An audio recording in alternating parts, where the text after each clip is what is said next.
Hello दोस्तों, नमस्कार। S S Chauhan नाम है मेरा और डर को भगाना काम है मेरा। एस एस चौहान अंधश्रद्धा निवारण, इस चैनल पर आप सभी का स्वागत है। आज मैं आपको शुभ अशुभ हाथ की लकीरें क्या है इसके पीछे का सच बताने वाला हूँ। बहुत से ज्योतिषी महोदय जो भविष्य कथन करते हैं, कुछ लोग भविष्यवाणियाँ भी बताते हैं।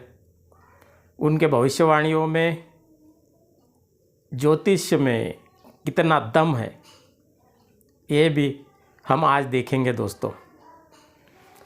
हाथ देखने वाले हाथ देखते हैं, हाथों के ऊपर जो ये लकीरें होती है उसमें वो लकीरों को देख करके बताते हैं, निरीक्षण करके। बहुत अंतर्यामी रहते हैं वो।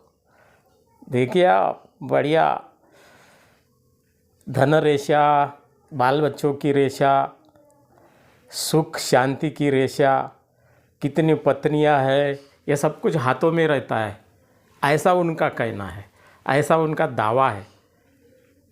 लेकिन ये दावा गलत है, झूठ है। कोई दम नहीं है उनके दावों में। महान लोगों ने बताया है कि इन पर विश्वास करने की ज़रूरत नहीं है। मनुष्य स्वयं अपने भाग्य का निर्माता है। जैसी करनी वैसी भरनी। जो अच्छा काम करेगा उसका अच्छा होगा, जो बुरा करेगा बुरा होगा दोस्तों। इसलिए हमने हमेशा अच्छा ही काम करते रहना चाहिए। स्वामी विवेकानंद जी ने कहा था कि हमारे देश के जो युवक है वो यदि नसीब, शुभ अशुभ इसके चक्कर में पड़े रहेंगे तो इस देश को भविष्य नहीं हो सकता है। सही कहा है उन्होंने। काम करने वाले को शुभ अशुभ देखने की आवश्यकता नहीं है। हर रोज़ शुभ है काम करने वाले को। ऐसा स्वामी विवेकानंद जी ने कहा था। भूतपूर्व राष्ट्रपति एपीजे कलाम ने भी कहा था एक बार। उन्होंने क्या कहा था?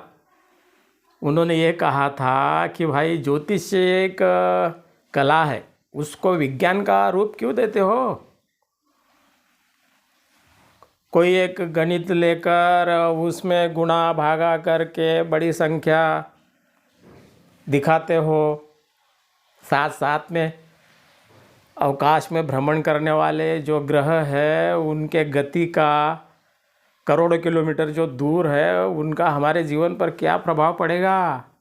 कोई प्रभाव नहीं पड़ सकता है। गणित के ऊपर से निष्कर्ष निकालना है और उसके बाद में भविष्य बताना है, ये हास्यास्पद है। कितनी ऊंची बात की थी उन्होंने। साथ साथ में आगे यह भी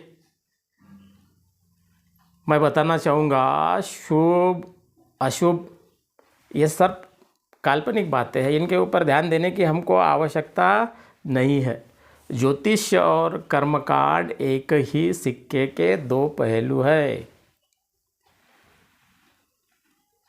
जो लोग कर्महीन होते हैं वो अपने भाग्य को कोसते हैं, क्योंकि शिकायतों का अंबार उनके सामने पड़ा रहता है। शिकायतें करते रहते हैं। काम करने वाले मौके की तलाश में रहते हैं।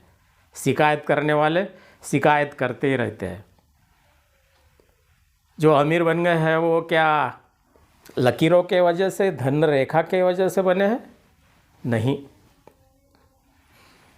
टाटा, बिरला, अंबानी, अदानी, प्रेम जी ऐसे बहुत से जो उद्योगपति हैं जिन्होंने पैसा संपत्ति बहुत कमाई है, उसके पीछे उनका परिश्रम रहता है। अब जिन्होंने धोखाधड़ी करके वो संपत्ति कमाई होगी वो तो वैसे ही बर्बाद हो जाएगी एक न एक दिन। अब ये जो अमीर लोग हैं, करोड़पति है, अरबपति है,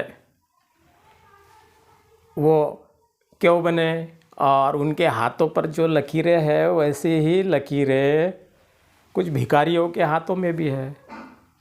आप सोचिए, ये क्यों करोड़पति और वो क्यों करोड़पति? ये सोचना चाहिए हमने, है कि नहीं? इसलिए मनुष्य कर्म से महान बनता है, जाति से भी नहीं बनता। जाति तो इंसान ने बनाई है दोस्तों। अब विषय पर आता हूँ। बहनाबाई चौधरी ने, मराठी कवयित्री है, उन्होंने बहुत पते की बात कही है। वो बात है ज्योतिष के बारे में, उनको सावधान किया है। वो कहती है, नको रे ज्योतिषा, नको माझ्या दारी येऊ, माझं भाग्य मला कळे, नको माझा हात पाहू। इसका अर्थ मराठी में ये है कि ज्योतिष महोदय मेरे घर पे मत आइए, मेरे दरवाजे के सामने आकर खड़े मत होइए, मेरा भाग्य मुझे पता है। कितनी पते की बात है, अमूल्य बात है। इसलिए हाथ दिखाने की ज़रूरत नहीं किसी के सामने, हमको परिश्रम करने की आवश्यकता है। परिश्रम से ही व्यक्ति महान बनता है। जो परिश्रम नहीं करते हैं वो भिखारी बनते हैं।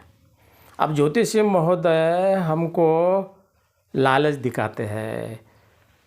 वो कहते हैं कि तुमको पैसा प्राप्ति के लिए, धन संपत्ति के लिए ऐसा करना चाहिए, वैसा करना चाहिए, मन्नत माननी चाहिए। ऐसा उन्होंने बोलना नहीं चाहिए, ये गलत है। वो यदि कहते हैं कि इस प्रकार का हमको कर्मकांड यदि करना है तो लिख के दीजिए भाई, हमारे भविष्य में जो भी है वो लिख के दीजिए। और आपकी भविष्यवाणी यदि झूठ होगी तो आपके ऊपर कार्रवाई होगी। स्टैम्प पेपर पर लिखने के लिए तैयार हो, दे सकते हो, ऐसा उनको पूछिए। वो देंगे ही नहीं, क्योंकि उनकी दुकानदारी है, झूठ पर उनकी दुकानदारी चलती है। ज्योतिष शास्त्र नहीं है, सिर्फ कला है। अखिल भारतीय अंधश्रद्धा निर्मूलन समिति का कहना है, दावा है कि 10 लोगों की कुंडलियां हम लाएंगे। उन कुंडलियों को देख के आप बताइए ना हमको, क्या बताना है, बस सीधी बात बताना है। ये 10 लोगों में से स्त्री कितनी है, पुरुष कितने हैं, जीवित कितने हैं, मृत कितने हैं, मृत मतलब मर गए, और विवाहित कितने हैं और अविवाहित कितने हैं। 90% बताइए इसमें से सच। 2 बार बताइए। 30 लाख का ये इनाम है। आज तक कोई भी माइका लाल जीत नहीं पाया। जो भी आए थे वो भाग गए। सिर्फ बकवास करते रहते हैं, सोशल मीडिया पर भी करते हैं बकवास, टीवी पर भी बकवास करते रहते हैं। ये भविष्य देखने वाले ज्योतिषी महोदय, अंत में यही मैं कहना चाहूँगा कि ज्योतिषी झूठ बोलता है। जो सच बोलते हैं उन्होंने आह्वान को स्वीकार करना चाहिए। दोस्तों, वीडियो को सब्सक्राइब, लाइक और शेयर कीजिए। नमस्कार।